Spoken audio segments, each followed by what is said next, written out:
Good evening, and welcome to the February 15th regular meeting of the Holland City Council. I'm Mayor Nathan Box. I'm calling the meeting to order. Kathy, would you please call the roll? Byrd. Present. Freeman. Peters. Corbin. Here. Coronado. Here. Arnshorst. Here. Hoekstra. Here. Raymond. Here. Mayor Box. Present. We have a quorum. Wonderful, thank you. We're going to begin this evening first with an opening prayer. Councilmember Veman was not able to join us this evening, so I will be covering the prayer this evening, followed immediately by the Pledge of Allegiance. And I would invite you to join us if you're so inclined.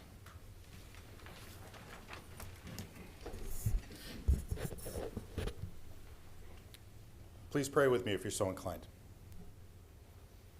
Lord, this has been a difficult week for the people of Michigan, especially for those at Michigan State University. There isn't a person I know in the state that wasn't somehow affected or connected to Michigan State. My own daughter attends there as a senior, luckily far away from the tragedy, but still with friends and close associates directly affected by the tragedy. Lord, this happens all too often. Just 5 years ago, my son at Central Michigan University was close to a student shooting that occurred there. 2 members of my own family, 2 different incidents, both at universities within this state. Lord, we need to meet our challenges and our difficulties, not with violence, not with hatred, but with understanding and caring and discussion. As leaders, we must set the example of civility, of civil discourse, of respect, of good governance.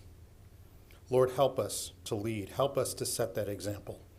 Help us to care for one another and those we serve so that these events will happen with much less frequency. In your name we pray. Amen. I pledge allegiance to the flag of the United States of America and to the republic for which it stands, one nation, under God, indivisible, with liberty and justice for all.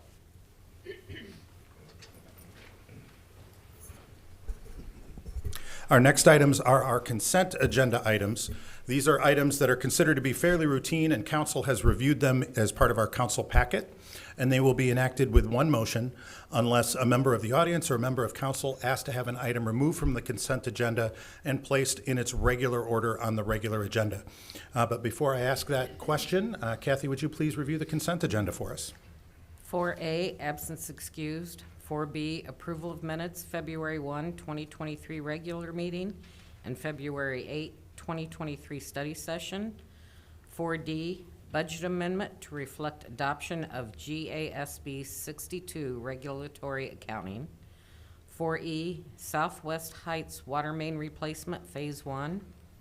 4F, board of review, set hours and salary for 2023, adopt resolution. 4G, November financial reports. Great, thank you, Kathy. Is there any member of the audience that would like to have an item removed from the consent agenda and placed in its regular order on the regular agenda? Seeing none. Any member of council would like to have an item removed from the consent agenda and placed in its regular order? Seeing none there either. What is the pleasure of council in regard to the consent agenda? Move that we approve the consent agenda items for February 15th, 2023. Moved by Arnshorst. Is there support? Support. Support by Coronado. Any discussion? Seeing none. Kathy, would you please call the roll? Byrd. Yes. Corbin. Yes. Coronado. Yes. Arnshorst. Yes. Hoekstra. Yes. Raymond. Yes. Mayor Box. Yes. Motion carries. Great, thank you. Next, we have public comment. Under the Open Meetings Act of the State of Michigan, we provide an opportunity at every single one of our meetings, both our regular council meetings, our study sessions, and our board, committee, and commission meetings, to give the public the opportunity to communicate directly to the people that represent them. This is one-way communication. It's an opportunity for you to speak to us. We don't answer questions at this time or engage in discussion or debate, but it gives you the opportunity to speak to us about any subject that you would like to. The only requirements are that we ask you to state your name and the municipality in which you live, and to abide by our 5-minute limit. You can see that there are 3 lights on the dais in front of me. There's a green light, a yellow light, and a red light. The green light means that you're doing well on time.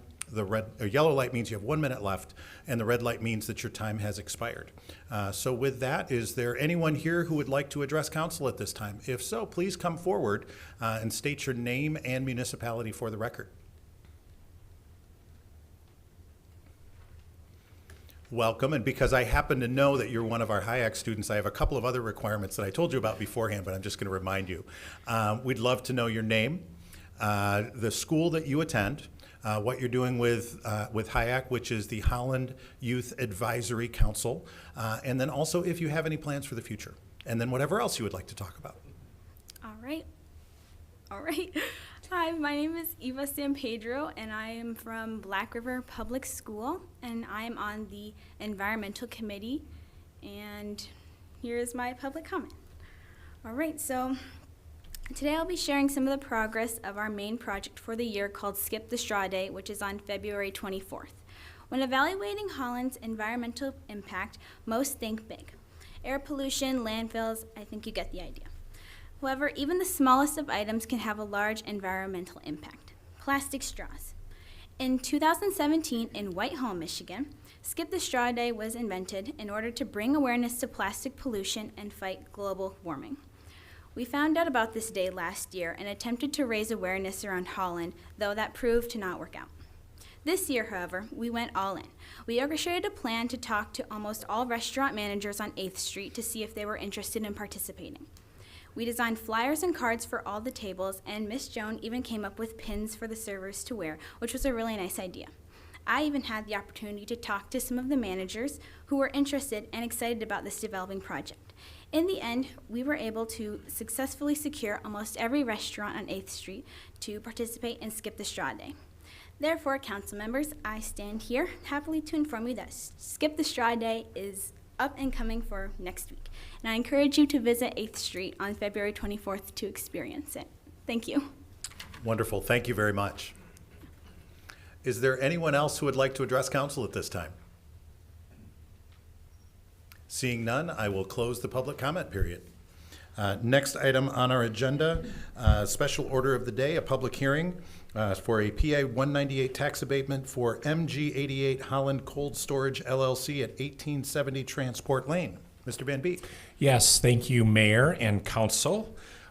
We are pleased tonight to have in front of you a public hearing that would consider the tax abatement for MG88 Holland Cold Storage. And we have 4 visitors, but they tell me only 2 of them are going to speak tonight. So just a little bit of background. You might recall that you recently approved tax abatement for this site. It was a 154,000 square foot facility. And this specific abatement is for a 72,000 square foot expansion to that. It's an $18.3 million total investment. I think it's good that specifically Chad Mulder and Jacob Russell are going to be here and talk to you this evening. Ian and Rick are also here. They said to give moral support. But there's a lot going on at this site, has been a lot going on at this site, so I thought it important for them to be here, answer any questions that you might have, and talk about their plans for their company. So with that, I think it's Chad and Jacob. Why don't you come on up? Good evening and welcome, and we would like you to also state your name and your municipality for the record. Sure. Yeah, good evening. We're excited to be here. My name's Chad Mulder. Let's see, I live at 961 Pioneer Avenue in Holland. Our business is at 1870 Transport Lane, also in Holland. I'll let Jacob share when he get to him. So yeah, as Keith said, we're excited to be here to represent Cold Link Holland. So Cold Link Holland is a commercial cold storage facility located on the south side of Holland. We broke ground on that facility in June of 2021. It's, as Keith said, a 150,000 square foot facility. We opened up for business April 1, 2022. So we service food manufacturers here in West Michigan and primarily the Midwest. So we have 12,000 plus pallet positions in the facility currently. That's storing frozen food products. So we have several customers here in the Holland, Zeeland area, but also West Michigan and the Midwest, that they manufacture food products. They don't have enough room in their facility to store all those food products, so they need outside storage. So we store the products, and then when their customers order it, we pick it and ship it to the final customer. We have currently 50 plus employees that are working at that facility. We've been blessed to have good support from the community. Most of our workers come right here out of the Holland, Zeeland local area. But yeah, we see a lot of growth potential. Our facility is currently close to 90% full, and that's with an intentional slow ramp up at the beginning just to get our feet under us and get up to speed. But every week we're getting requests from new customers here in the West Michigan community asking about, do we have room for storage? So it's a big part of the food manufacturing supply chain. A lot of food manufacturers, the ability to store their product close to their production facility drives down their costs, keeps their efficiency high, and that's really critical to allow those companies to grow. They need to keep their costs in line, and they need good partners that they can work with right here in West Michigan. Couple highlights, Michigan Department of Agriculture and Rural Development, MDARD, we got a grant from them to help us continue this growth. So yeah, as Keith said, phase one is very full, and quickly the demand led us to the point where we broke ground on phase two this past fall. So in August we broke ground on phase two. That's a 75,000 square foot addition. That'll give us another 9,000 pallet positions. And by the end of this week, we're gonna have to tell people that phase two is full. So there's, once again, very strong demand. It's encouraging to see. We have plans to keep growing. We have room to add a phase three when the time is right. Once again, the demand is there. We want to make sure operationally, staffing-wise, we can keep up with the growth and we're not growing at too quick of a pace. But yeah, overall, we're very blessed to be part of the Holland community. We've had a great relationship with the BPW as an energy provider. That's been a really good relationship. All the city departments on the building codes and the process to this point have been great to work with. So we're blessed, and I'm going to let Jacob share a little bit. Jacob Russell's our general manager. He's just going to give some highlights of the 10 months we've been open and where we see things going. Absolutely. Well, my name is Jacob Russell. I'm the general manager at Holland. So just want to say thank you for the opportunity to be able to come and speak with everyone and meet everyone tonight. Wanted to talk about what ColdLink wants to do and what our goal is. Obviously, we're there, but we're there for the community too. In phase one, we created the 50 plus jobs for phase one. Phase two will create another 10 plus jobs. And these jobs are sustainable jobs. So our base wage for all of our hourly associates are $21.50 an hour. Second shift makes $23.50 an hour. So we want to be able to offer a wage that is a living wage that the associates will want to stay with us and grow with us. On top of that, we do offer benefits on day one, health, dental, vision. That's all offered on day one of employment with ColdLink. We have multiple different options for them to choose. We offer 401k with a match after 90 days. We offer a very generous PTO. We have a very generous PTO policy for our associates. So again, it's developing a culture and a business where we can grow and grow the community, and that's what we're really striving for.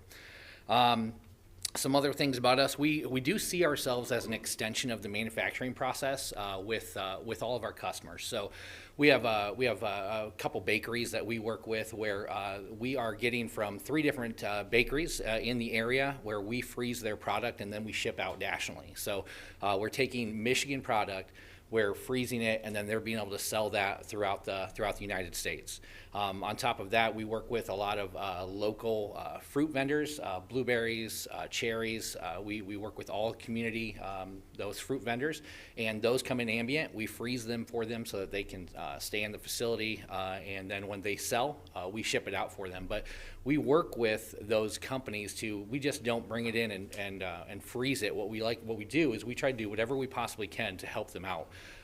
The bakeries, we will unload their trucks that are on the floor, put them on pallets. We'll label them how they want them to. We do whatever we can to make that manufacturing process for them be easier and where they can be more successful. Chad stated the ability for us to be able to combine all of these different products on the same truck.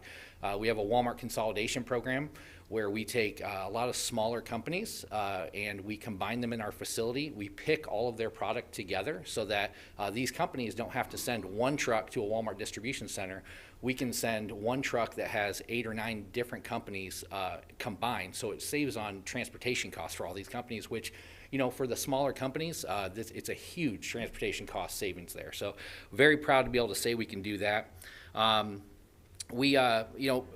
As we grow and we get into this phase 2, the opportunities for the community and for the job market, we say 10 right now, but as we start diving into the new customers that we're looking at getting, I can definitely see that going up because the processes are being a little bit more complicated with their case picking and with what all they want to do, and we're happy to do it. So we want to be able to add those jobs, and again, phase 2 will be completed in about 6 weeks.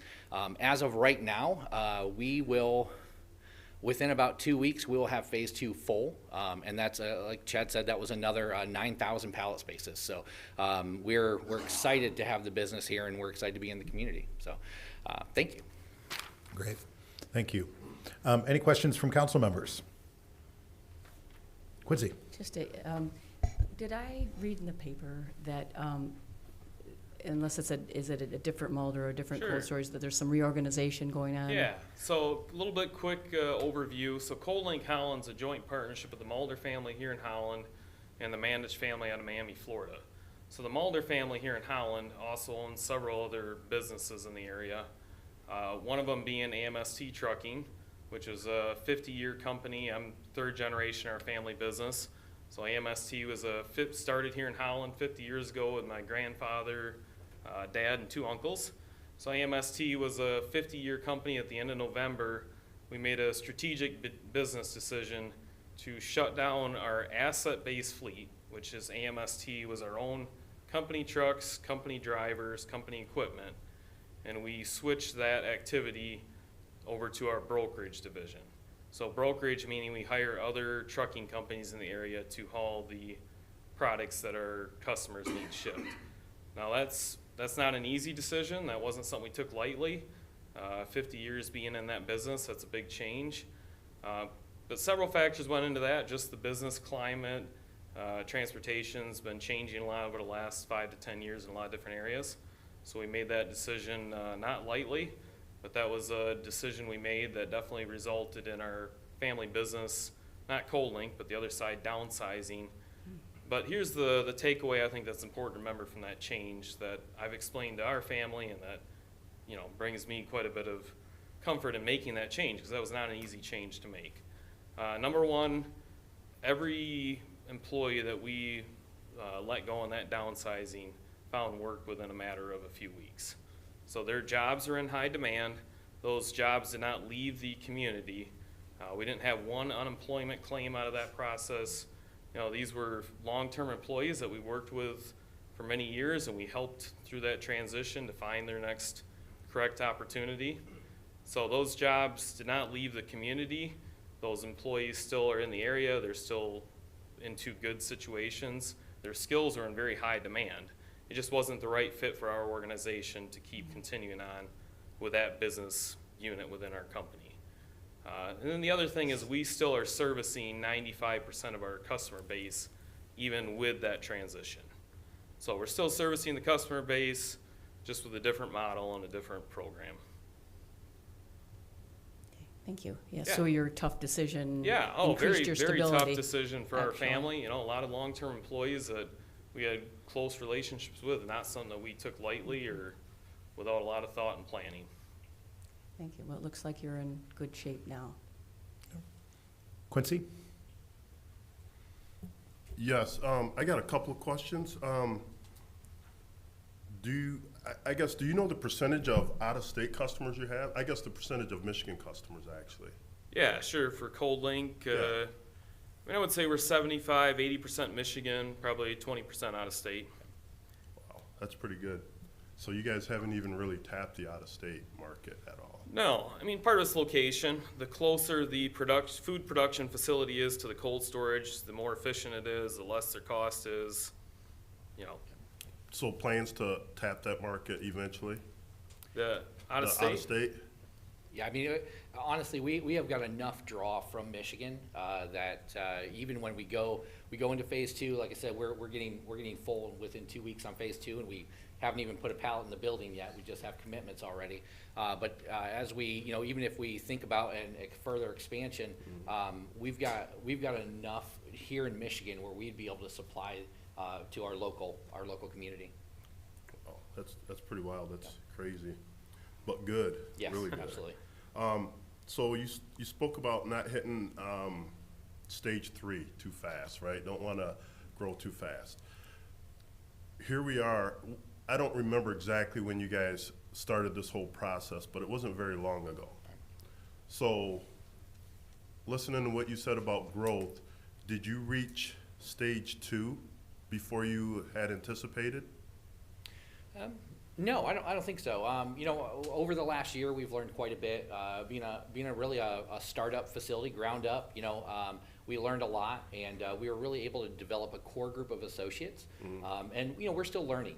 We're still within our first year, so we're still learning. But we definitely felt that it was we were at a point where we would be able to open up that phase 2 and be able to service our customers in a way where you know they deserve to be serviced, and we're getting the quality out that we need to. So I absolutely don't think that it was too quick to get into phase 2 at all. And that's kind of why we held off on phase 3 is, Okay. you know, we do want to, we want to be able to jog a little bit before we start running into that phase 3. But, you know, once we get this down again, with the core group of associates that we have, I'm very proud of. And it's something that I know that we'll get to really quick. So. Cool.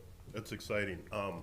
I hope you guys keep growing. Especially, I look at, you know, 70% Michigan. That's really cool too. I go to church across the street from there, and the kids were always like, "What is that? What is that? That thing's huge."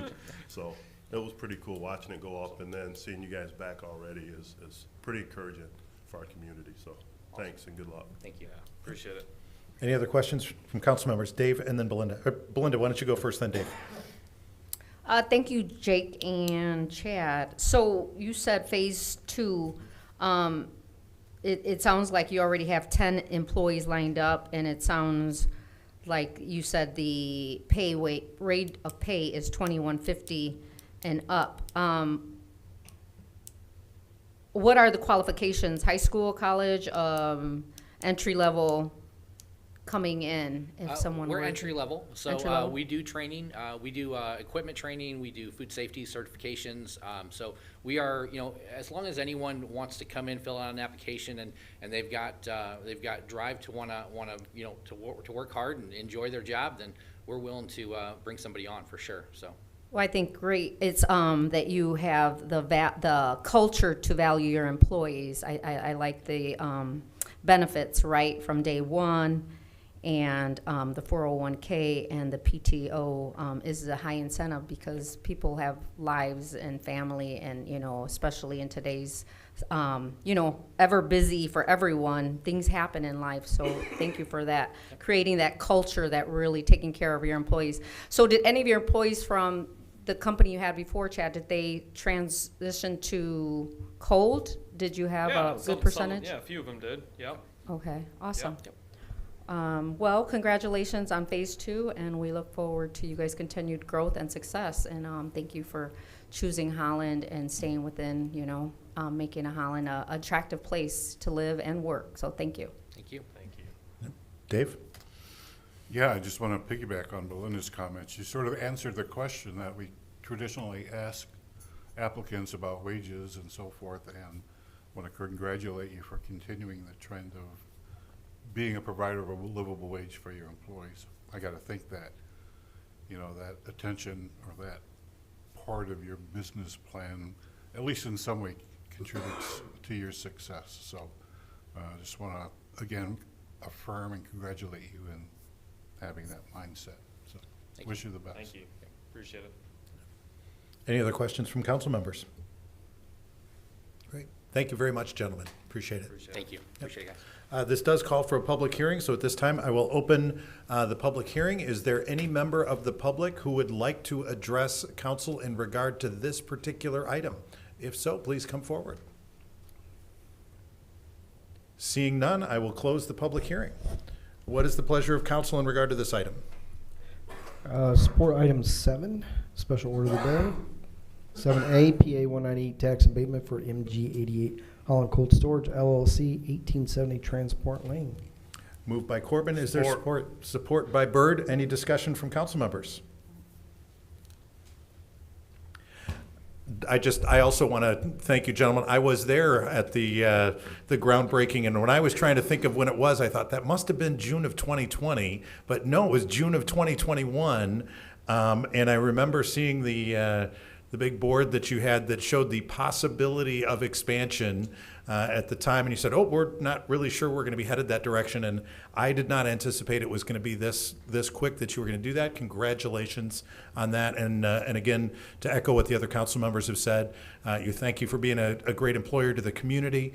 Thank you for your support of the community, and thank you for all that you're doing to make this a great place. Kathy, would you please call the roll? Corbin? Yes. Coronado? Yes. Arnshorst? Yes. Hoekstra? Yes. Raymond? Yes. Byrd? Yes. Mayor Bucks? Yes. Motion carries. Wonderful, thank you. Next item on the agenda, item 9, written petitions and communications.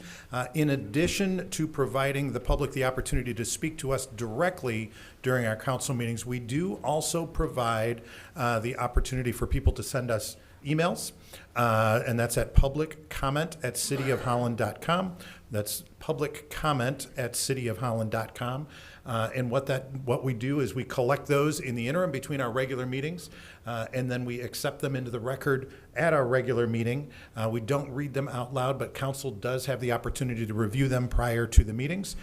This is one that I know that we received 2 weeks ago, just after the deadline to get them in for that meeting, and if you're paying attention, you notice that I actually forwarded it from the author because they sent the email to me and I asked if they wanted it included as part of the public record. But we do have that one this week. And what is the pleasure of council in regard to the written petitions and communications? Move that we accept the written communications into the public record. Moved by Arnshorst. Is there support? Support. Support by Coronado. Any discussion? Seeing none. All those in favor say aye. Aye. All opposed, same sign. Motion carries. Next item on the agenda, item 12A1, Holland Board of Public Works, Battery Energy Storage Systems Capacity Purchase Authorization. That's a mouthful. Mr. Van Beek. Yes, thank you, Mr. Mayor and Council. I'm going to ask Dave Koster to come up here just in a second, but as he's transitioning, you can come on up, Dave. I just made you do an up and down there, but I need a few more, probably. So as I think all of you know, but just for the viewing public to know, both the mayor and I serve as ex officio board members of the Holland Board of Public Works. Civics lesson, ex officio means we sit and we're part of the conversations and we get to go to all the meetings, and it is a get to, Dave, but we don't vote. And like a lot of things, in particular for the mayor, he's in effect the liaison from the Board of Public Works to you guys as council. So fantastic information that goes on there. Just like your meetings, all of their board meetings where they're actually taking action on items are televised and recorded. So anytime, anything that happens there, the public and any of you can view that. And as you know, more often than not, items that are on the Board of Public Works that come to you, we just put on the consent agenda. Not that they're not important, but they've already been reviewed, and that's kind of the process that we've been in. But this one tonight, I think the mayor and I asked Dave, and he was kind enough to come, I think is something that I thought it was beneficial for all of you to understand what I really appreciate Dave and the BPW being a leader on, not only at the local Board of Public Works, but he'll also explain to you what the MPPA is. Because I think this is, I'll call it one of those, tests or those pilots of investigating something that I think is critical for our energy future, both nationally and worldwide and here. So we thought it would be important for Dave to just give an overview tonight. So thank you for your leadership, Dave, and thank you for joining us on a Wednesday night also. Thank you, Keith. Thank you, Mayor. Nice to see you. Members of City Council, great to be with you this evening. We're excited about this step in our power supply planning and our portfolio changes. We think this is a good opportunity here, and it's not just the City of Holland, as Keith mentioned. This project comes by way of our membership in a joint action agency called Michigan Public Power Agency. There are 22 total, I should say, including Holland, municipalities in the state of Michigan who run electric utilities that are members of MPPA. And collectively, that allows us to buy into, at times, actual power plants, but also to contract at scale sometimes where we can interface with a developer that's building something that might be tough for one individual municipality to do effectively, but because we are all working together, we generate some economy of scale and can help drive favorable pricing then for our customers as a result of that. This is an example of that. We've done other deals with them through Michigan Public Power Agency in the near past, recent past. Some of those have come to you as well because I think they were things that we wanted to highlight and celebrate because they move our community energy plan forward in our community. Some of the solar transactions that we've done, MPPA was a leader and the municipalities were a leader on some of the largest solar arrays in the state of Michigan. And now we're leading in this regard too. Other utilities, I should say, the investor-owned utilities, all have interest in storage, in being involved in storage facilities, things that can help manage power supplies that might be more intermittent. You know, the sun's not always shining, the wind's not always blowing. So if you have something that can help manage that, then that's a good thing. And the storage costs have been coming down. And so we thought this was a good opportunity to sort of move in that direction. And I'll explain why we're just moving, kind of dipping the toe in a little bit as opposed to full immersion here, which we think is a good thing for us at this time too. And that is, we would not, and MPPA would not be the owner of this battery facility, but there's a separate entity called White Ox LLC, you'll see in the transaction. They are the ones that would own the facility, and then they would be contracting with MPPA for certain attributes that the battery can provide. And a battery can provide a number of different attributes. One is that if you can direct it to discharge energy when you want it to, it can satisfy a need that we have all as utilities, and that is to make sure that we can demonstrate enough capacity to make electricity at the peak time that our customers are using it, plus a safety margin above it or a reserve margin. And we use a lot of different resources to make that determination. Some we own, like Holland Energy Park, for example, and other combustion turbines that are in town. And then there are external resources that we have entitlement to the capacity that they can demonstrate. But collectively, all of that capacity has to be used to meet a certain peak demand in our system plus a reserve margin. And so we do that on an annual basis, and recently we've had surplus capacity. We've actually turned that surplus capacity into a revenue source for our community while we've had it. We anticipate with the growth of load, and you heard some discussions tonight that you just improved. Those are energy users as well, but we know that there are other energy users that are coming to our community, some very large, as relates to the things that they're the ones that are making the batteries that go into these type of facilities. That's going to be a big demand on our system. So we see a need coming where we'll have to supplement our portfolio with some additional capacity as well. And so that's just one attribute, though, that a battery can do. A battery can also take energy at a low cost time of producing it, store it just for the purposes of discharging it when the costs are high on the grid. That's called energy arbitrage, or essentially valuing the energy at different times and capturing that value.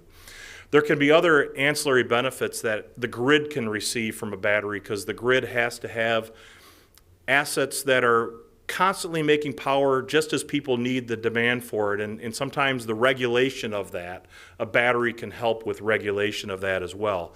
And so a grid will actually pay different entities for some of those ancillary services. Here, the owner, White Ox, will maintain the right to things like energy arbitrage and to the grid regulation and things like that. But what they're agreeing to do is they're agreeing to sell the capacity value that this resource will produce, so that MPPA and its members can use that to make those demonstrations of our ability to generate. And so what we have tonight in front of you is a request to approve a power purchase commitment that we as Holland would be making to MPPA, Michigan Public Power Agency, to support their agreement with White Ox for the capacity attributes, which are called zonal resource credits. Just to, not to get too technical, but that's the thing that is actually used to demonstrate your capacity that you have available to meet your peak demand. It's a 10-year agreement, and again, allows us to really kind of understand how these battery systems operate, so that if we want to go further in the future now and actually own one ourselves, we can understand a little bit more about how the regulation is valued, how the energy arbitrage might get some value from it.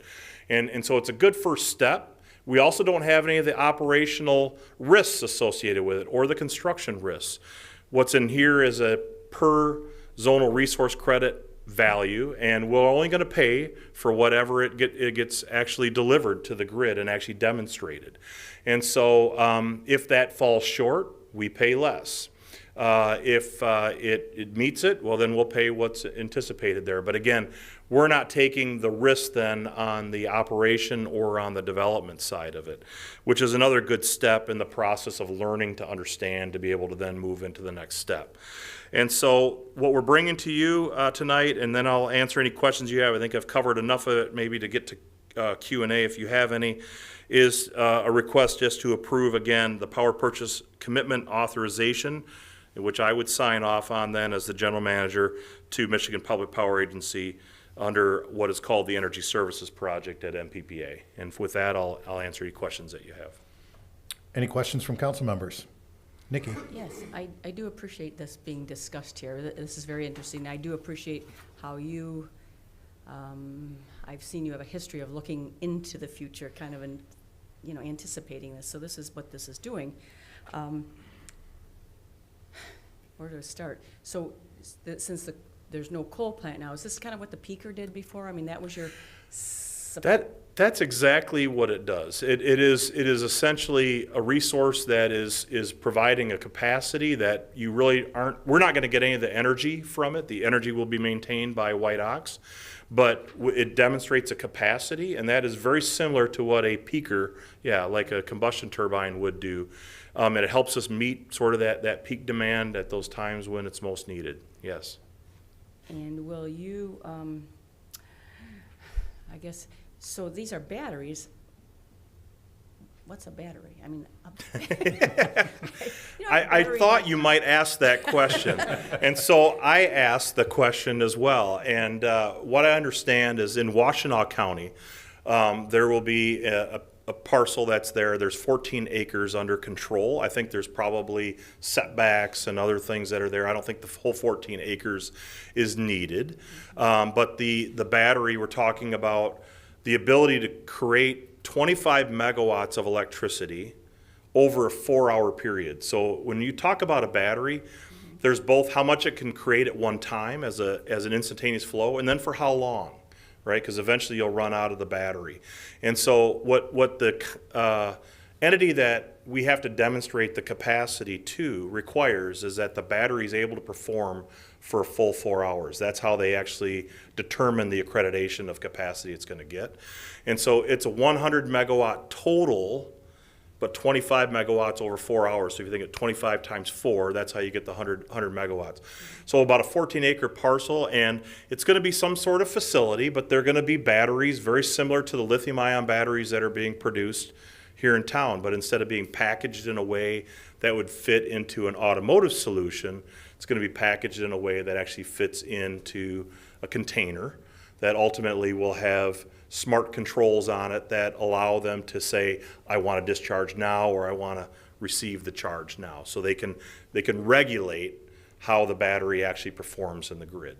That is amazing. I mean, that is really amazing. I'm sure. And now it's got a price tag attached to it. Yes. So how do you propose to do this over the 10-year period? Correct. Yeah. So it's an annual cost, or a monthly cost essentially is what that breaks down to, and that's why we feel very comfortable with this, because when we compare it to pricing that we've seen on the market, when you look at going out, and right now we know that our area is sort of, say, short, or it's lacking enough total supply. There may be some solutions that change that in the in the medium term, probably, but right now things are fairly constrained, and that means the capacity value, if I were to go out and buy it today, we've actually analyzed this to be fairly significantly under the kind of price that if I just went and bought zonal resource credits from a counterparty today, that I'd be able to get. So by investing in the project, over the 10-year period, this is an attractive situation here, but it is paid for on a monthly basis, and again, we'll only pay for the actual zonal resource credits that actually get produced by the demonstration over that 4-hour period that they'll have to do on an annual basis to demonstrate that. Okay. Thank you. Yeah, you're welcome. Mr. Corbin? Yeah, so what you're saying is it's a 100 megawatt facility, but they're not going to draw in 1 hour. Right. It's going to be over a 4-hour period. Correct. Which gets us the, okay, just want to make Yeah. that clear. Is there any increased cost to customers in Holland service area? No, again, because the value that we see here is under what the value of the market for zonal resource credits are. In the short run, and again, the other thing I would point out about this transaction, and I didn't note before, is that in the first few years, we're taking a little bit less of the MPPA portion because other members needed a little bit more in the first few years. And then in the subsequent years 4 through 10, we're taking a 6 megawatt. So it's 3.5 in the first, 3, and then 6 in the last 7 years of the contract. And that actually fits pretty well with our anticipated change in demand. And so we see that we're going to use it, but even if we were a little bit over on our subscription to what we needed, again, that's where we're looking at the forward value in the wholesale market, and we believe that this is going to be cost advantaged to what the wholesale market was, so we could always sell back. But again, we're not buying this just to sell it back to the market. We don't speculate that way. We're buying this to fit into our portfolio for our needs that we're anticipating. But if there's a reason that this would not be needed for our entire load, then we can sell it back to the market, and we believe that we're going to be at least cost neutral, if not advantaged, by selling it back. So the MPA, which is going to have this agreement, actually would be White Ox? LLC? White Ox LLC with Michigan Public Power Agency. Yeah. Yeah. So you mentioned that we're not having any financial obligation to the building, maintenance, No. or anything in this facility. Does that also exclude any safety issues that may occur with? Correct. So if something happens there what renders it unable to perform, then it's not going to have zonal resource credits produced, and therefore we don't have any obligation on that at that point. And then is a possibility to calculate any kind of carbon credit from this, carbon rec from this? The battery in itself really isn't a carbon creditor. What it does is it enables maybe more renewables to be developed in general, but you're actually just using energy that has been produced and putting it back out there. So it's got to be produced in the first place, and we're not number one, we're not taking the energy from it. Again, that energy arbitrage is something that White Ox will maintain. But I don't know if they're saying, hey, I want to pair this with solar or pair this with wind, or if they just want to look at trying to maximize the value of the market, one way or the other. That'll be the decisions that they make. We just know we're buying the capacity attributes from it at this point. But going forward, if we were to buy our own battery, we might do that to enable some additional renewables to be built where we might have risk if we didn't have the battery there to absorb the power as it's being produced. And the example I can share is that at some point, if we have a very ambitious goal to add more solar to our portfolio, we know that solar produces power at a very concentrated period of the day. And we may find that to average out what we need over a year, we have to build enough solar that we are actually producing more than what our system needs at a certain time. That's where a battery can help, because it can provide a place for that power to go and be stored and then released later on. So it can enable that, but in this particular case, that's really White Ox's area. All that we're really getting here is the capacity attributes associated with it. I really like this. I like the investment we're making in this in regards to obtaining the knowledge that you spoke of.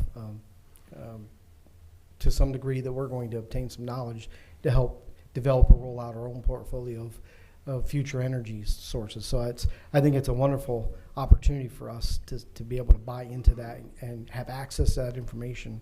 So thank you for doing this. Yeah, appreciate it. Any other questions for staff? Yeah, Belinda. Thanks, Dave, for the information. When I think of batteries, I think of the little battery, so it kind of goes over my head. But anyway, so what is our major time of our use, our max usage? Yes, summertime is our max use because of air conditioning demands. But we also peak a little bit earlier than the rest of the grid because we have a fairly heavy industrial base in Holland. A lot of the utilities that are in our region tend in the summertime to peak closer to 5 to 6 p.m. As everybody's getting home and the air conditioners are kicking on, and if there's more residential concentration in their areas, our peak is a little bit more between the hours of, say, 1 and 3 p.m. in the afternoon generally. And so this will be useful for us, and again, making that, because we have to look at where our peak is and what we need to cover above that to make sure there's a safety margin on that. And that actually, we have to make sure that we have enough resources accredited to produce energy to meet that need, and the batteries will help fit into that whole stack of resources that we'll have to make that demonstration. Thank you. I really appreciate, when we did the energy plant tour, just, the forward thinking and being proactive versus reactive. So thank you for all your work along with your team. And then, so on return of investment, you said the first 3 years. Explain that part again. Yeah, so the first 3 years in the agreement, there are some other entities in MPPA, for example, and I'll tell you why. The earlier years, we're taking a little bit less of the total that MPPA is contracting with White Ox.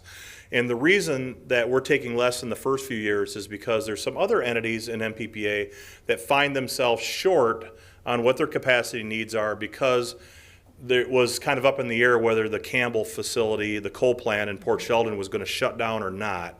And as a percentage of those entities' portfolios, Campbell meant more to them than it does to Holland. Holland had only 10 megawatts of our portfolio in the Campbell plant. And so, when we look at that going offline, this will help supplement some of it, but it was a greater percentage for some of the other entities. For example, Lowell Light and Power, had found themselves in a pretty short position. So they're taking a little bit more of it in the first few years, and then in the last 7 years, then we're taking a little bit more of the MPPA number. So it's 14% of the total amount of the battery that MPPA is contracting in the first few years, and then 24% of that total amount in the last 7 years. And that's just to make sure that all the members' needs were taken care of. And so, we think that's still a good fit for us because, our load is on the way up, but that's going to happen over the next few years as LG Energy Solution finishes their phase 2 and starts ramping up their production.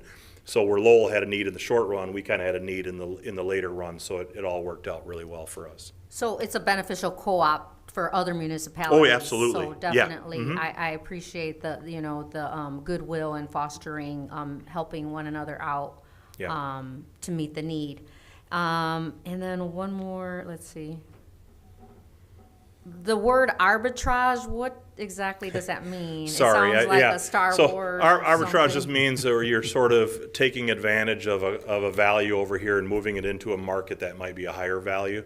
And so what happens is that on the energy markets, there are times when demand is low and supply is plentiful, where the value of the wholesale market goes down significantly. And then when demand goes up and supply gets scarce, the prices rise. And so a battery can capture energy at times when the power prices are low, store it, hold it, and then release it at the times when the price is high.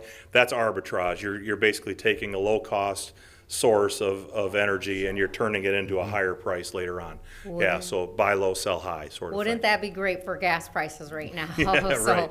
Yeah. no, thank you very much. I appreciate your educating and enlightening me on a bigger, Yeah. grid. Thank you. So thank you again, like I said, being proactive in being forward thinking, and it's not only helping us but helping other communities in Michigan. So Thank you. appreciate it. Thank you. Other questions from council members? Yeah, Nikki? You are on the board of the MPPA, aren't you? I am. You're I'm chair? the chair, yes. And Yeah. and how many other communities are doing this? What we're in? There are actually, out of the 22 members of MPPA, there are 21 in the Energy Services Project, of which this is part of, and I think all 21 are actually participating in this transaction. So, good. yeah, it's a That very helps good the economy participation scale, rate. yep. I'm sorry, let me back up, because there are about 4 or 5 that are actually in a different regional transmission operator. So actually, I think we're somewhere around 16 or 17. So, yeah. But all the ones that are in the area that's called MISO, or Mid-Continent Independent System Operator Regional Transmission Area, they're all participating in this agreement. Good to know. Yep, thank you. Other questions from council members? So Dave, I agree with Keith. I've had the opportunity and the pleasure of sitting for 3 years and learning an awful lot about the energy market. And I want to kind of step back into a 10,000-foot level to kind of explain how all of this fits in, because I think I get it, but it took me a while to figure this out. So I'm going to start really simple. I'm going to put on my lawyer cross-examination hat, not to grill you, but that's to, fine. You're gonna lead the just to witness. ask the question. I'm going to lead the witness. So we generate electricity here at that beautiful Holland Energy Park. We correct? do. We That's do. correct. But that's not the only place we get our electricity. is it? Absolutely not. We've got a portfolio of sources of electricity that we purchase from. So we've got contracts with coal plants, right? Yes. We've got solar. Yes. We've got wind. Yes. There's some Landfill gas. landfill gas. Am I Yes. missing any? Well, the gas that we have here in our own portfolio, but yes. Yes. Yeah. Other than that, I think that pretty much captures the Okay, sources. so it's almost like a stock portfolio, that rather than having all of our eggs in one basket, we've got a variety of different places that we're getting the actual electricity that we use in our homes here in Holland come from all of these different places. That is absolutely correct. Okay. We also have an obligation, is it under MISO, that we're able to prove that we've got the ability to be able to produce or provide Yes. a certain amount of energy. That's that capacity thing that you've been That talking is about, right? correct. Yes. And so in some years, and actually, and I think every year that I've been mayor, we have actually more capacity than we're actually using here in Holland. That has been the case. And so what we do then is we turn around and we sell that on the market. We do. Okay. How much did we we sell that for last year? We about- did pretty well last year. Yeah, we right? did pretty well. It was close to $3 million. So actually. we sold yeah. $3 million of electricity out onto the market, Mm-hmm. and actually some of that we had to buy, some of that we produced, and that's that arbitrage piece Yeah. that we're talking about, where we're buying low and we're selling high. So this battery storage that we're talking about, we're not actually going to be getting any of the Energy. energy that's going to be coming from this. We're actually purchasing additional capacity so we have the ability to be able to prove that we could provide enough electricity Yes. if we needed to in the future. That's right. Which is a really kind of an interesting concept for You somebody nailed who it. goes, Yeah. I thought that everything came from I the know. building with a big orange stripe on it. It does, and the other thing that I think kind of throws people at times is that, you know, they think of electricity in a very physical world where it's like I switch a light switch on and I know the electrons must be flowing exactly from that power plant right over to my light switch, right? And everything is this big grid. And because it's the big grid, you really are dealing with things on more of a financial attributes. You're really commoditizing a lot of the various things that a generator can do. And capacity is one of those attributes. Energy is another attribute. And in the case of renewable energy like solar and wind, they also produce a certificate that is used to demonstrate that you meet a certain amount of renewable energy. And so those are all things that are attributes, and many of those things can be, you know, there's a market and a value that gets created for that. And one of those is zonal resource credits for the capacity demonstration. So a great example that we talked about at the Board of Public Works meeting of a battery is up in Ludington. Absolutely. Can you describe? and Yeah, explain to folks what exactly. that That's is? been around for a long time, and if you've driven up to Ludington and you, just before you get there, you start looking and seeing the large berm, you know, structure on the left-hand side as you're heading north. That is a pumped hydro facility. What they're doing there, and they did this because at the time there were the nuclear plants in Michigan that were being developed. Nuclear plants don't like to cycle. They don't like to go down at night and come up during the day. They like to run pretty steady, and they run a very, very low cost of energy. Once you build the plant, the actual operating cost of a nuclear plant is very low. And so what they were doing is they're saying, we won't want to lose that. We don't want to turn down a plant that is so cost effective. So they built this facility that allows them to take pumps during the nighttime when the demand is low otherwise on the system, and basically create a demand, create a need for that electricity.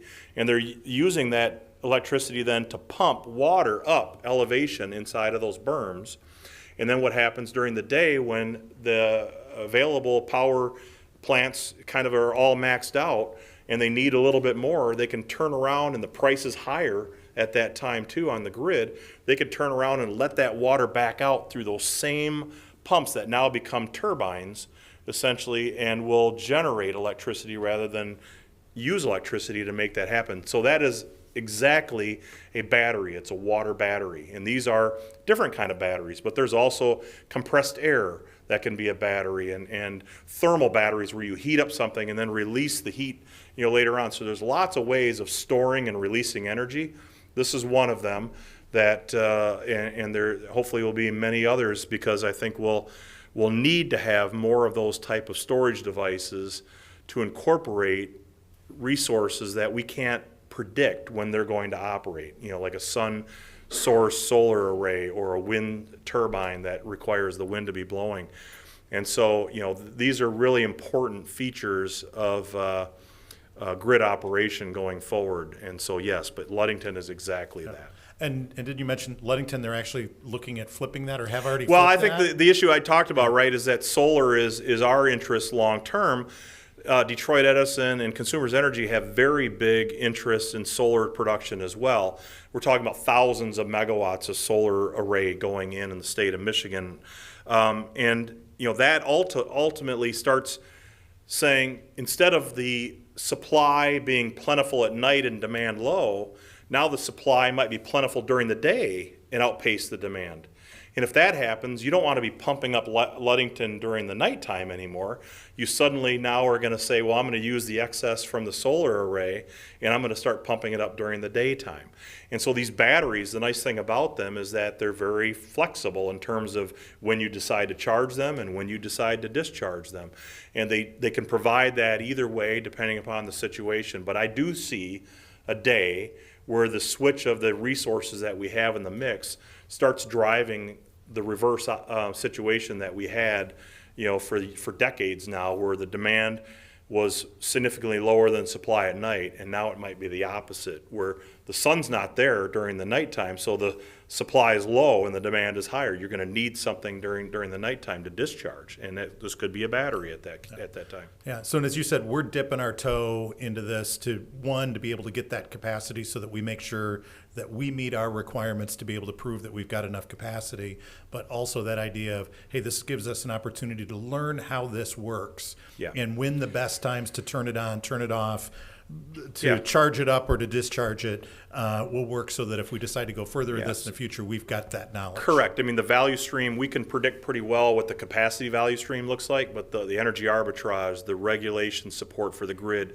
some of the other benefit streams that come out of batteries, we'll learn about that during this engagement, and that will help us put better decision-making on the time frame when it comes time for us to build our own. Yeah, one of the things that I've learned sitting in those meetings is you and your team are always looking forward to the future about what it is that we're going to need, not only because you need to, that's part of the requirement, but making sure that you provide that best service, world-class service for all of our customers, including, you know, one that was here tonight who made the point of mentioning the BPW cold storage facility that uses, I'm sure, a lot of electricity that comes from that building with the big orange band. I keep hearing that it's red, but I see it as orange. Well, you know, that the big orange BPW band. red, I don't know, but it's But what that different does shades. is that helps make this an incredibly attractive place for our businesses to be. So thank you for that, and thank you for indulging me in this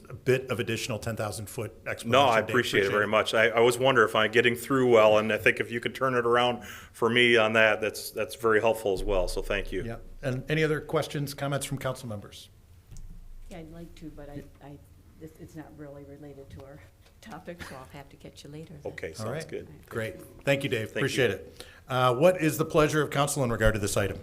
Motion to support item 12A1, Holland Board of Public Works. 12A3, report battery energy storage system capacity purchase authorization. Moved by Corbin. Is there support, Mr. Hoekstra? Yeah, support. Support by Hoekstra. Any discussion? Seeing none. Kathy, would you please call the roll? Coronado? Yes. Arnshorst? Yes. Hoekstra? Yes. Raymond? Yes. Bird? Yes. Corbin? Yes. Mayor Box? Yes. Motion carries. Great, thank you. Next item on the agenda, 12, is it 12E, 6.1, gifts. Kathy, would you please review the gifts for us? The city manager's office is pleased to report the following gifts. Human Relations 2022 International Festival of Holland. Donations received $30,700. In-kind donations valued at $20,450. It is recommended that these donations be accepted with appreciation, credited to the appropriate account, and an expression of gratitude be forwarded to said donors.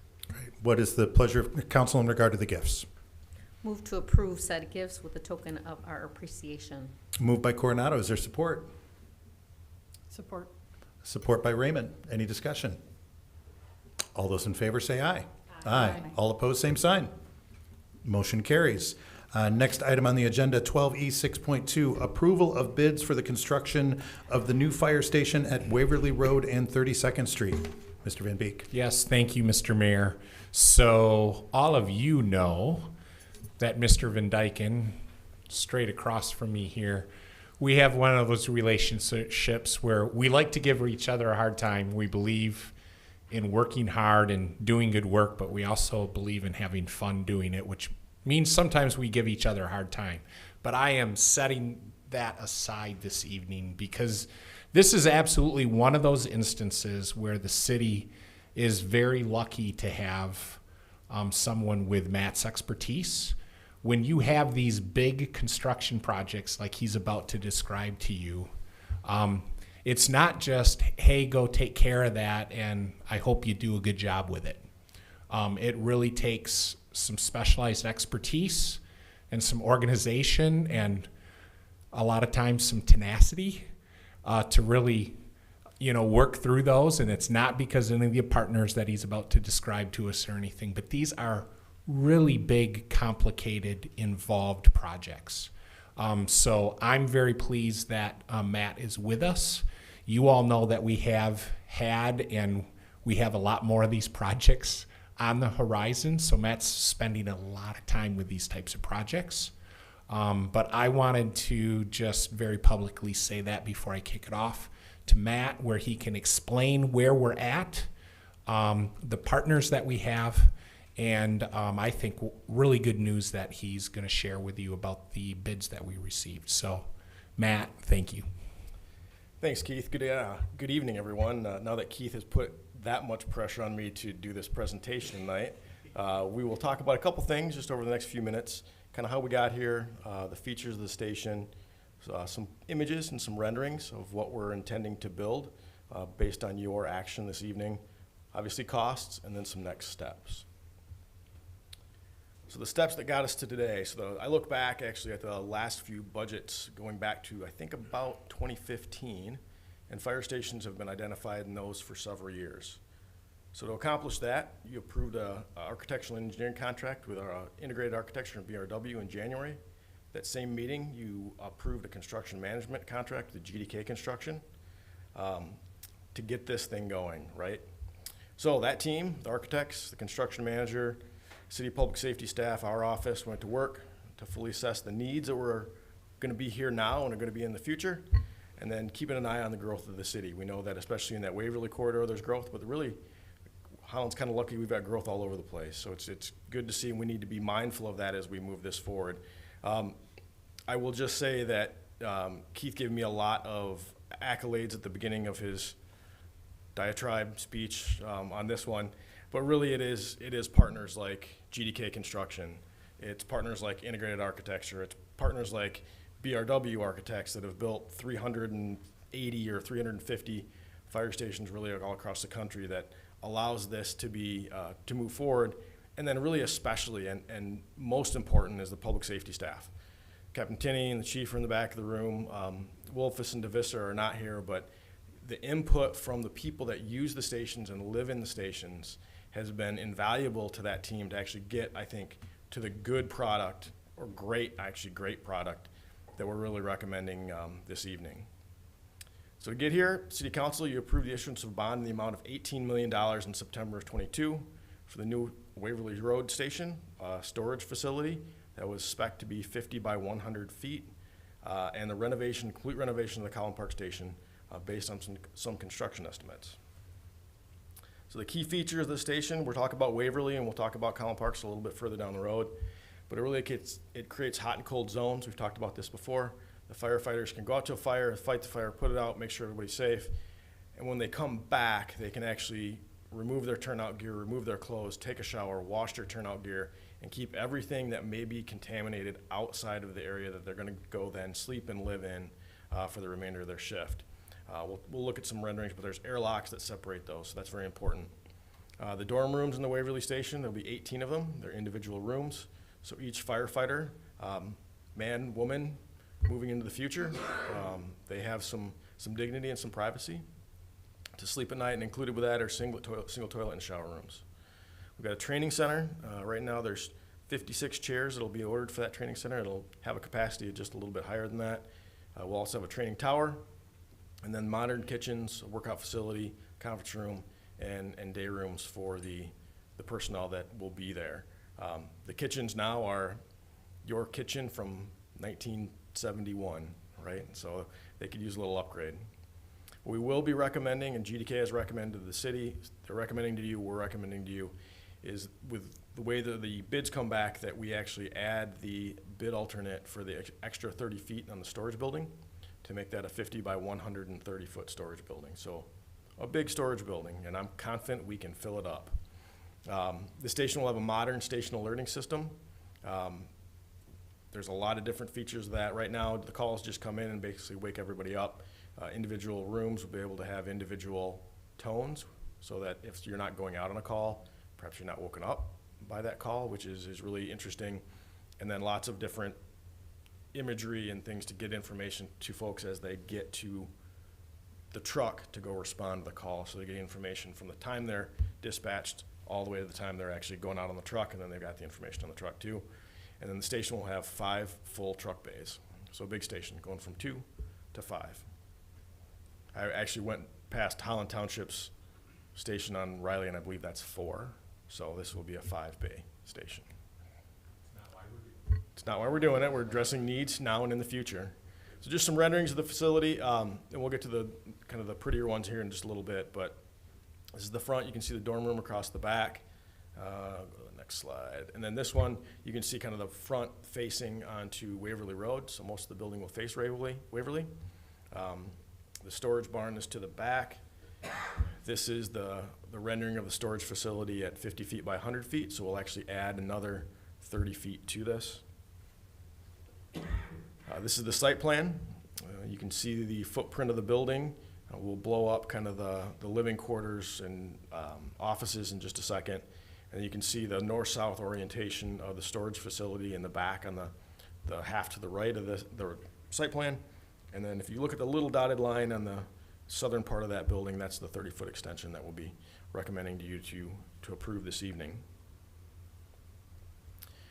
So in this image, it's a little confusing, but if you go back, you can see the bays kind of to the north. You can see the drive-through with what it'll now be mostly concrete, but asphalt as well.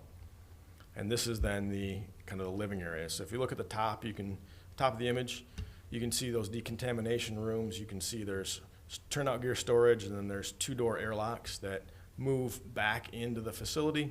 There's a large day room, kitchen. The dorms are then even further separated back to the eastern portion of the facility, and you can see if you look really closely, the bathrooms that are integrated with those 18 different dorm rooms. Moving further to the south, you've got a vestibule and then 4 offices and a large conference room that again will face Waverly Road. So we've talked a little bit about this before, but this is really a future-proof station in my opinion. It's taking the best technology that's now available that wasn't available in the 70s. It's addressing the needs of firefighters as they are today and hopefully as they are moving into the future. So we really, again, the information that we've gotten from public safety, them sitting at the table, construction manager sitting at the table from the very beginning has been really paramount to getting to, I think, this level of quality project. So renderings, what's the building's gonna look like? Everybody wants to see that. So this is it. We look at it, 5 bays across the front, Holland Department of Public Safety, station number 1. This is from Waverly. Yeah, 32nd Street, obviously, while we're building this, we'll actually keep that existing Station 1 in service. So it'll be a little tricky. They're only 17 or so feet apart from the external north wall of the existing station to the new station. So that'll be a construction concern that we'll have to undertake. But you can see that's it's roll-up doors front and back, 5 roll-up doors. Those roll-up doors are slated to have high-speed openers so they can be open in 7 seconds, which is a pretty short period of time. By the time you hit the opener, get in the truck, get buckled in, and get out, those doors should be well out of the way, and they'll have an indicating system to help with that. So yeah, we think it'll be a very nice facility moving forward. I think you've seen much of this in the past, but we're really kind of getting down to the brass tacks. So what are we looking at? We're looking at construction of a just under 20,000 square foot station, a 50 by 130 foot pole building, site amenities, landscaping, driveways, all that stuff, removal of the old station. In your packet, there's a little bit more probably detailed information than what I'm giving you right now, but it includes a recommendation to approve for the bid breakdown of the construction from GDK. That amount is $10,804,837.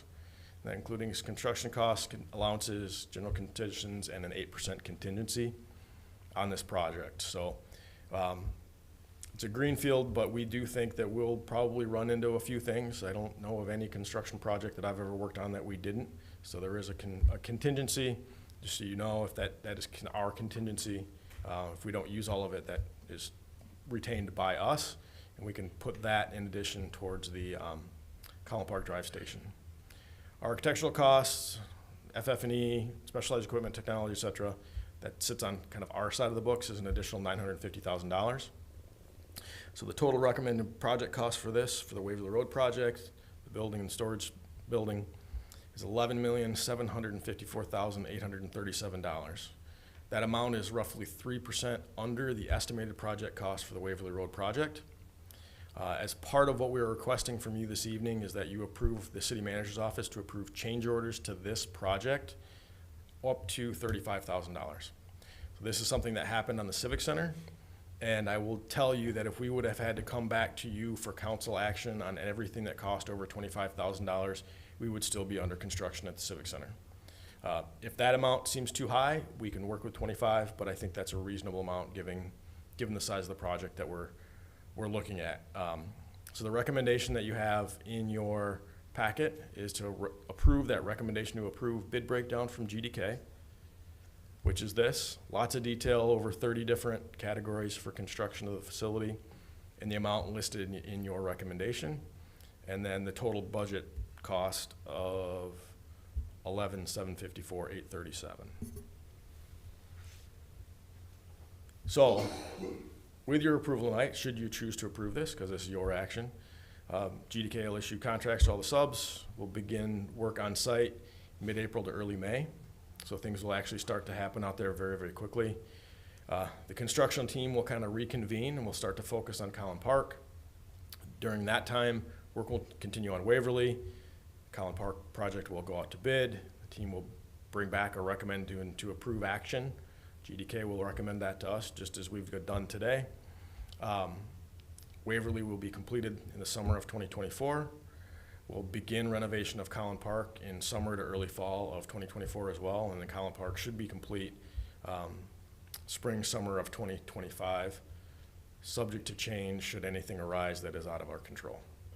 So that's really what we're looking at right now, and really your action this evening would be to approve those 3 items which are in your packet. Questions for staff? Dave? Yeah, change orders typically would come out of contingency, right?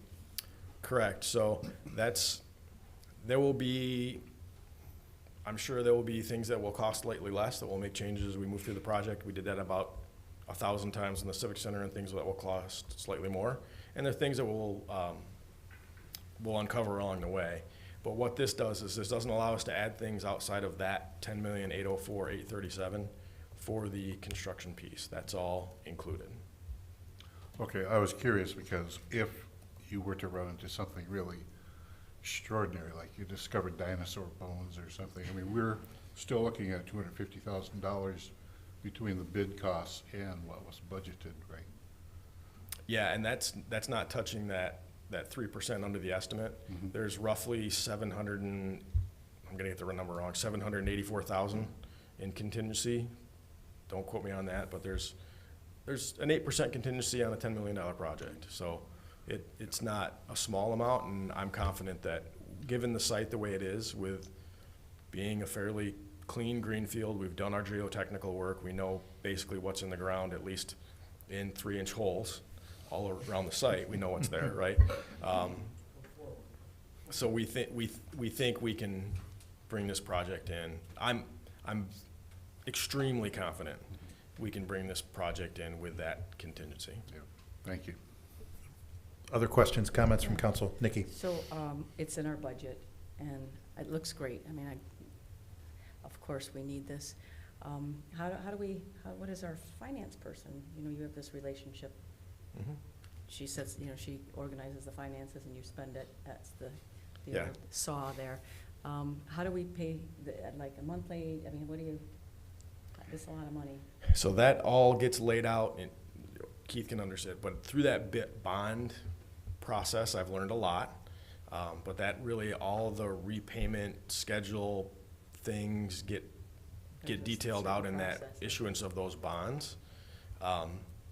You know, you may ask the question, well, what if we don't spend all those bonds? Well, the way the bond is written, we can actually do other municipal pieces with that. So I think Lynn did a really good job, but I will say that Lynn has applied this $18 million to our long-term financial analysis and was comfortable with it when City Council approved it, and I think continues to be comfortable with it at this point.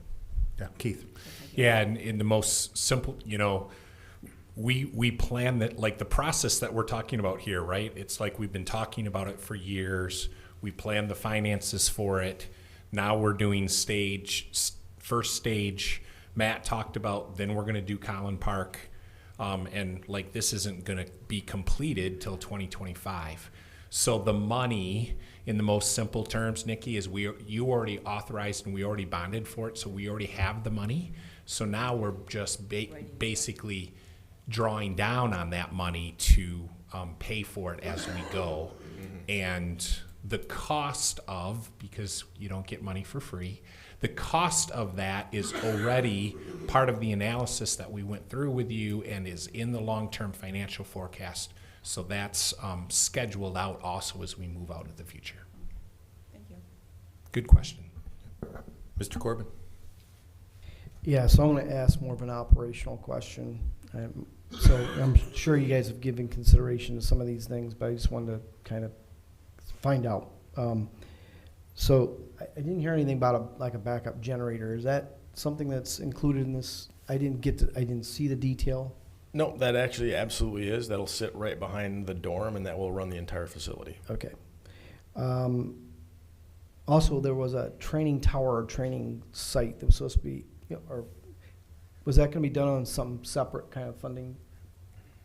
Yes, so if you look at this image, do you see so there's a training tower built within the facility. There's a training classroom within the facility.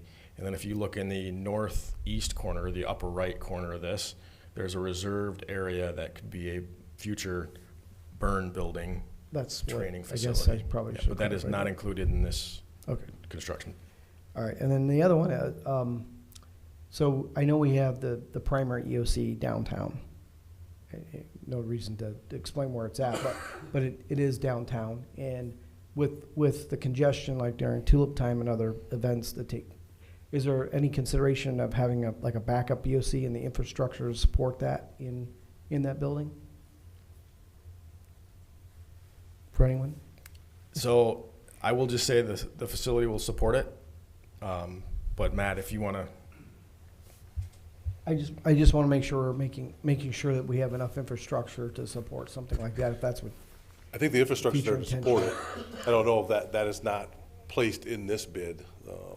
All the equipment, software, those kind of things, monitors, will not be included in this bid, but it has the capacity to do that in Yeah, the I'm future. thinking like enough electrical outlets, plugs in the training center, training area that might support that, things of that nature. Yes, there is. Well, there's all kinds of things we've been over, all of the plugs and everything that we put in. There are many of those, and I think we could make it work there. We could have it set up in there in the future if we needed to, but it would be an additional cost to do that. But yeah, that has the capacity, has the room to be able to do that. Okay, thank you. And I just want to say thank you to everyone who worked on this. I know I've been through a number of these types of projects in my career, and it's a lot of work. Thinking through every possibility that you might need this facility for going into the future. So I can only imagine the number of days, hours, and evenings you guys have spent on this project.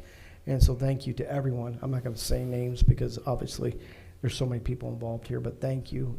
This is going to look really, it's not about the look. It's about the capacity, the capability that we're building out for the future. So thank you for that. The residents of Holland and the neighboring communities are going to definitely benefit from this facility. So thank you. Thanks. Any other questions, comments from council members? What is the pleasure of council in regard to item 12E 6.2? Motion to support 12E 6.2, approval of bids for the construction of the new fire station at Waverly Road and 32nd Street. Moved by Corbin. Is there support? Support by Byrd. Any discussion? I also want to thank Matt and Chris and everybody that was involved in this project. In Holland, we plan before a shovel ever hits the dirt. And when you do that, you get results like this. As Mr. Corbin just said, going through every aspect of this and looking at every single need that there might be, every single use that there might be, right down to where the electrical outlets are. When you do that and you plan and you take the time to plan, you get a project that comes in right about at budget, which I think is pretty impressive because it's not only figuring out what the budget is, but also making the plan fit the budget and making an incredible facility that is going to be of service to the people of Holland. But I'm gonna channel my inner Mike Trethewey here, but also to provide the support to the people who do some of the most important jobs that we have. And that is providing for the safety of the people of the city of Holland. And when they're doing their jobs, they're not just doing their jobs out there on the road and out there in the community. Well, that's important, but also they live here. During their shift, this is their home. And we need to make sure that this is a facility that works well for them, is safe for them, is comfortable for them, so that when they do hit that button and the door goes up in 7 seconds and they're buckled in and heading out, that they are as rested and ready and trained as they possibly can be. And so it's a very important thing that we're doing tonight for the community, but also for our public safety officers. Thank you for being forward thinking. Thank you for planning ahead. Thank you for thinking through the logistics of the transition of this from the facilities that we have now to the facilities that we're going to have in place in a couple of years, because that's going to take a lot of planning as well. But what you have shown us time and time again is that you're very good at that. And we appreciate that, and we want to recognize that, and we want to thank you for that. Kathy, would you please call the roll? Arnsworst? Yes. Hoekstra? Yes. Raymond? Yes. Byrd? Yes. Corbin? Yes. Coronado? Yes. Mayor Box? Yes. Motion carries. Great. Thank you. Next item number 13, communications from the city manager. Mr. Van Beek. Budgets. We are in the midst of budgets right now, thanks especially to Lynn McCammon and her crew. It's been like 3-4 meetings a day for the last 2 weeks. We're kind of at an interim step right now of going through all of that. In March, we will have a specific study session with you kind of later in the month as we take a look at long-term financial forecast, the capital improvement fund, maybe some critical issues as we prepare kind of a final city manager recommendation to you in April. So look for that, but a lot of heavy lifting right now with that, but it's good work. And I'll keep it at that. Thank you. Great, thank you. Item 14, appointments, communications from the mayor. I do have a proclamation this evening in regard to Black History Month.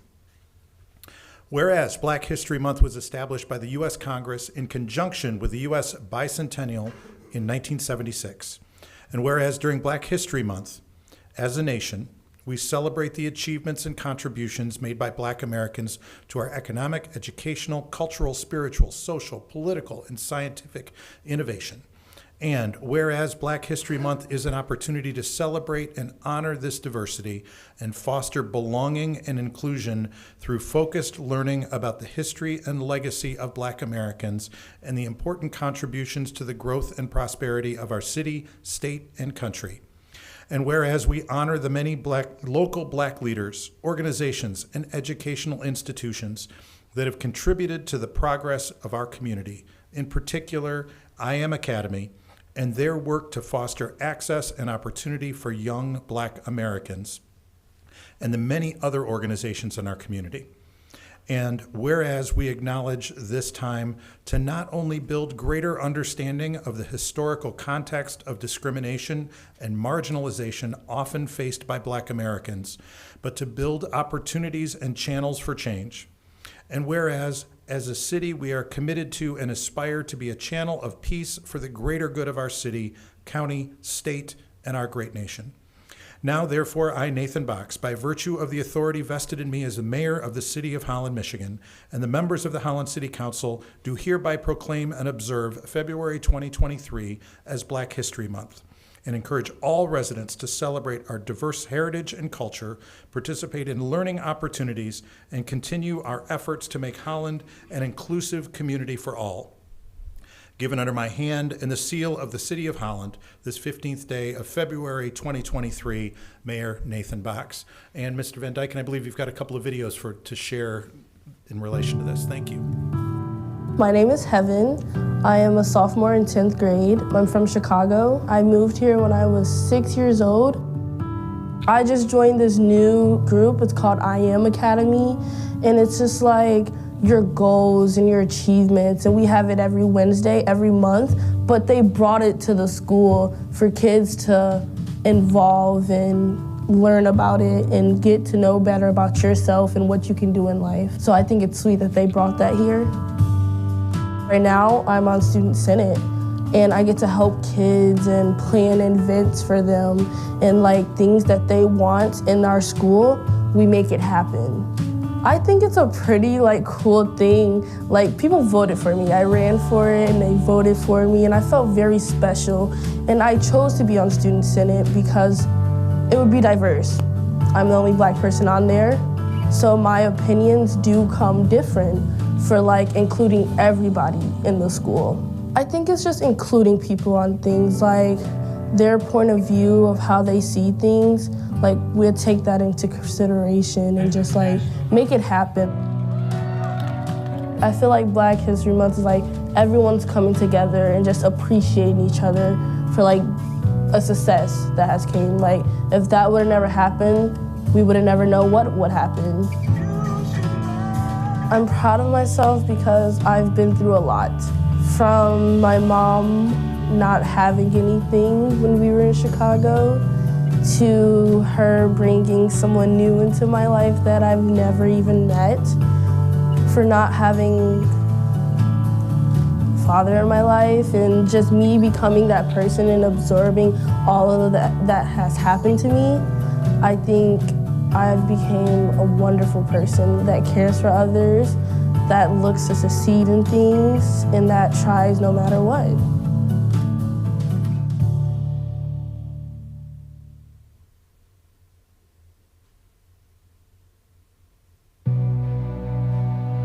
My name is Fernando Evans, Jr., and my grade is I'm a senior, and I moved here when I was in 6th grade. I moved here from Muskegon because my mom grew up in Muskegon for a while, and they said that they wanted me to give a better chance for environment and education. Education has been a lot better because I'm in this program where I graduated an associate's degree. It's called early college. The teachers actually have more drive to have us learn to do better in school. I've been taking at least one class. Right now I'm taking 3, college psych, college environmental studies, and a business and ethics class. I've been told from a lot of teachers that a lot of the underclassmen look up to me, like me being a Black leader and a Black role model to other Black students. The inspiration would be Mr. Cherry. He's very involved with the community and us trying to empower more Black empowerment and everything. He tells me I can actually do something in life and pushes me to do well. The I Am Academy is a group of all individuals of Black members. Every month we have a meeting Wednesday, and we talk about how we could make a school be more involved, and we just talk about how we can make a better impact. We want to involve the entire community of Holland. Black History Month means to me is honoring the people who fought for our rights, and guys to be able to sit and have this conversation today and be able to live without having being judged or being neglected because of my skin color. Do research, I did research myself, about the Black History Months and the fights for rights and everything. Martin Luther King, Rosa Parks, Mandela. But I feel we should have more awareness of other people who also played a role, like Malcolm X fighting for my rights.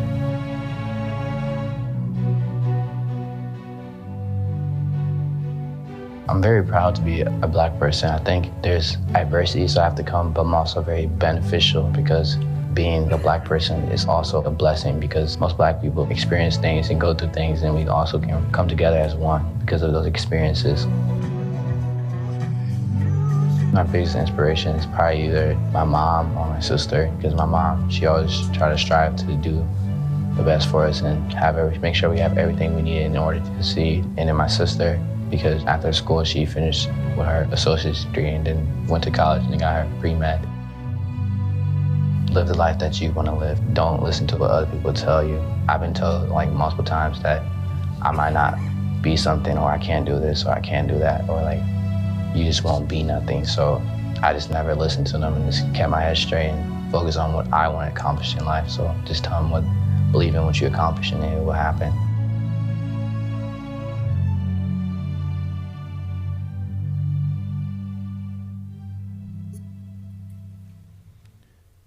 Thanks for sharing those, Matt. That's a great example of the rich tapestry that is this community, different people, different cultures, and also a great example of the incredible talent that we have here at the City of Holland working with our video production team and our communications department. And on a similar note, wouldn't you want to work at a great organization like the City of Holland? We are hiring. And we are going to be having a job fair coming up on Thursday, March 9th from 3 p.m. to 7 p.m. at the Holland Hearing Civic Center. We are looking for interns. We're looking for seasonal positions. We're looking for part-time on-call. We're looking for full-time with benefits, and we're doing interviews on the spot. So make sure you get yourself down to the Holland Civic Center on March 9 from 3 to 7.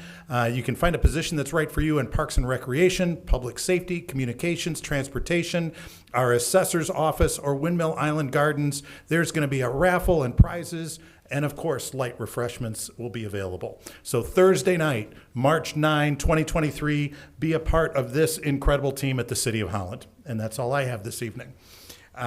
Next is appointments, motions, communications from council members. Anything from council members this evening? Mr. Byrd. I have a few things. First, I would like to recognize Holland Police announced Officer of the Year. I'm gonna be doing a lot of reading. That's what I'm gonna be doing. The Holland Department of Public Safety Police Services is pleased to announce Officer Joel Remick as the 2023 Police Officer of the Year.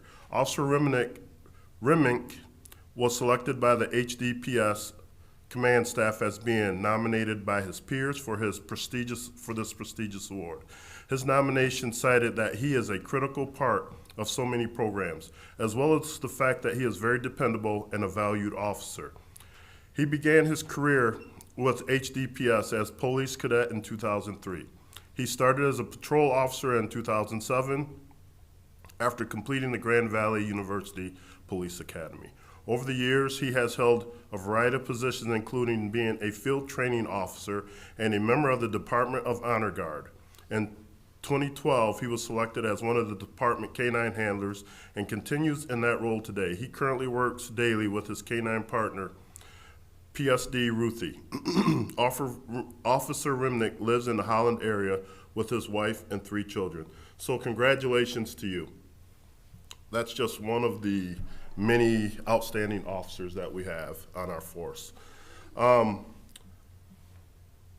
Moving on over to something that I shared on our last public meeting, and we'll continue to do that, but it's a little bit. First, let me say this. Every year at Black History Month, I share about inventors. So I'm going to tell you a little bit. It changes a little bit. They're innovators. But first, let me thank I Am Academy. Henry and Lindsay Cherry have done what I think is a really good job with fostering our young black community and giving them a voice, and that's vital. The 2 kids that they talked about, one of them stated that his role model and mentor was Henry Cherry. That's pretty awesome. I've known Henry for quite some time. When I first moved here, his mother was my barber, and she actually cut my son's hair. He was 5 years old before he ever got his hair cut. So he had long braids, and she ended up cutting his hair. So I've known him and we didn't know each other real well at that time because he was younger. But thank you guys for what you're doing in our community for our young black citizens and empowering them, and continue to do good things. So thank you. I want to move on to black medical contributors. Vivian Fox. So these 2 individuals that I'm going to talk about, what I'm going to read about so you can hear, both have movies after them. Vivian Thomas. He was assistant to a surgeon. And now I just lost the surgeon's name. I'm sorry. Hold on one second.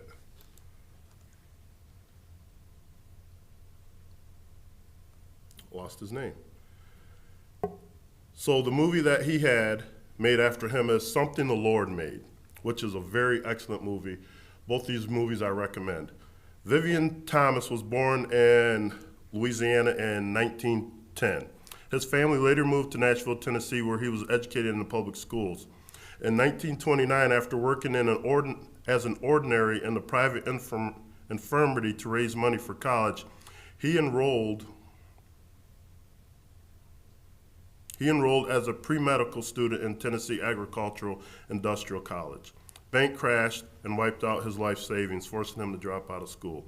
1930, he took up a position at Vanderbilt University as a laboratory assistant with Alfred Blaylock.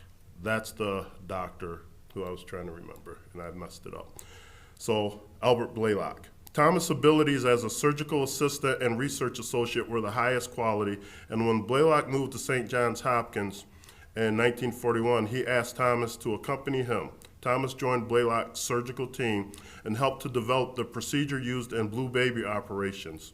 He helped train many of the surgeons at Johns Hopkins in the delicate techniques necessary for heart and lung operations.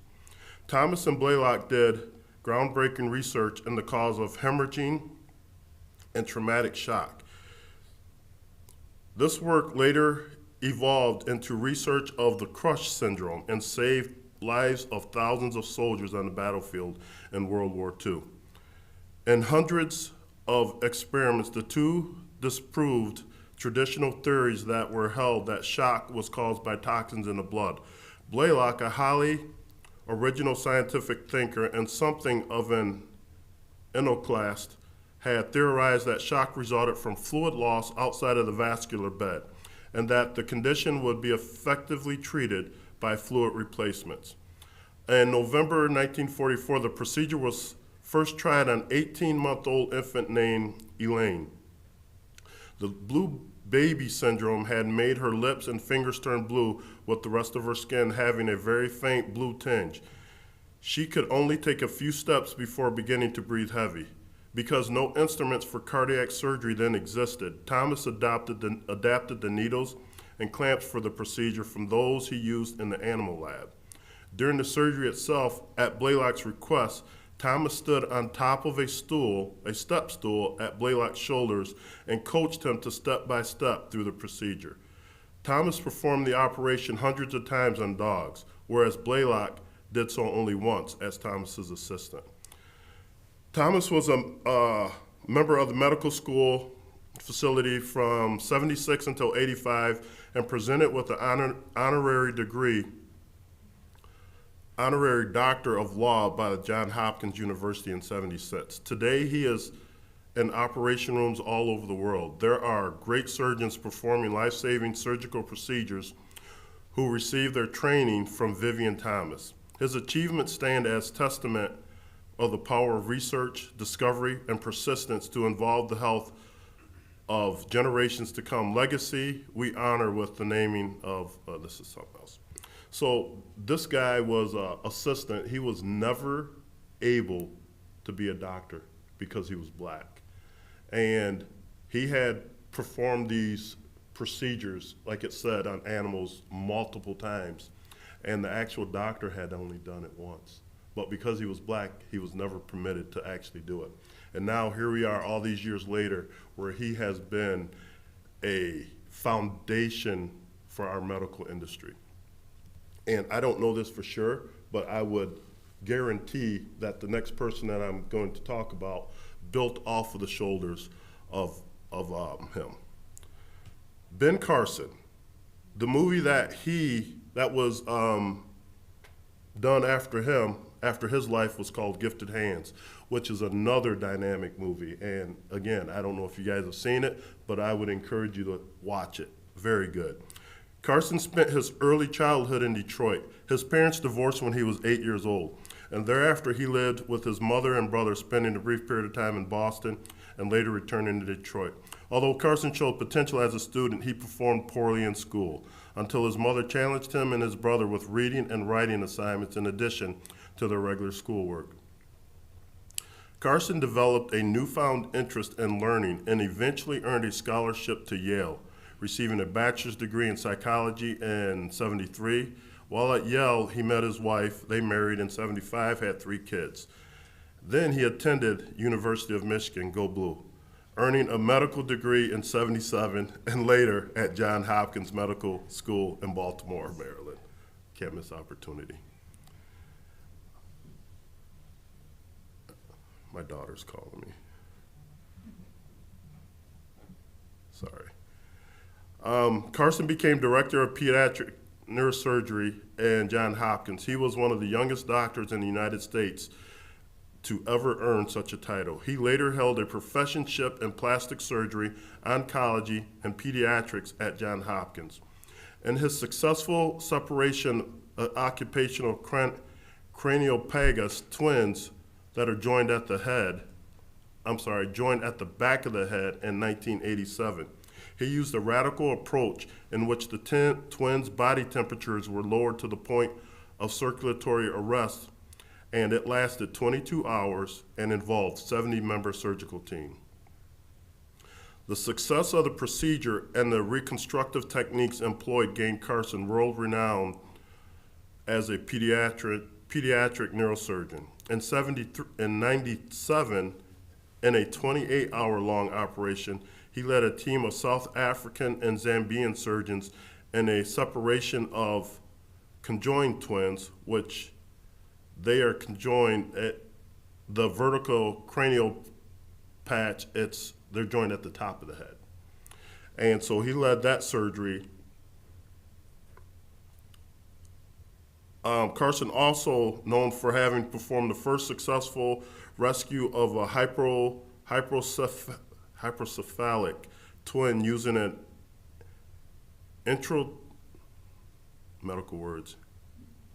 using a shunt. The shunt served to drain fluids under pressure away from the developing brain of the fetus and into the amniotic cavity of the mother. Carson's technique for this craniofacial reconstruction surgery was influential in the fields of neurosurgery and plastic surgery. Carson also refined a technique known as hemoscophy, another medical term, in which one half of the brain is removed to prevent seizures in a person with severe epilepsy. He went on to be in the cabinet for, he was the Secretary of House and Urban Development for then President Donald Trump as well. These two individuals, when you look at their lives and, they're pioneers, like by far they're pioneers, and to see the impact that they've had and the things that they've done in I can't even say society now. Last time I did this, I made the comment of how these things touch the globe, right? And these two individuals here, they touch the globe on a medical level where people's lives were saved. So many people's lives were saved. When we think about heart surgeries right now, because both of these guys dealt with those types of surgeries, and it's like, back then, that's a death sentence, right? Now you go in for heart surgery, you might be out in a couple of days. You might get a couple of stents. It wasn't the case. They were groundbreaking. And for me as a black individual to see that, and it's pretty awesome, to say the least. So a little history lesson, and I say go check out the movie, Gifted Hands, and Something the Lord Made. Thank you. Great. Thank you, Quincy. Any other motions, communications from council members? Seeing none, there's one more motion that I would entertain at this time. Or we can just stay all night. Moved by Coronado. Is there support? Support. Support by Ironsource. Any discussion? All those in favor say aye. Aye. All opposed, same sign. Motion carries. We are adjourned. Thank you all.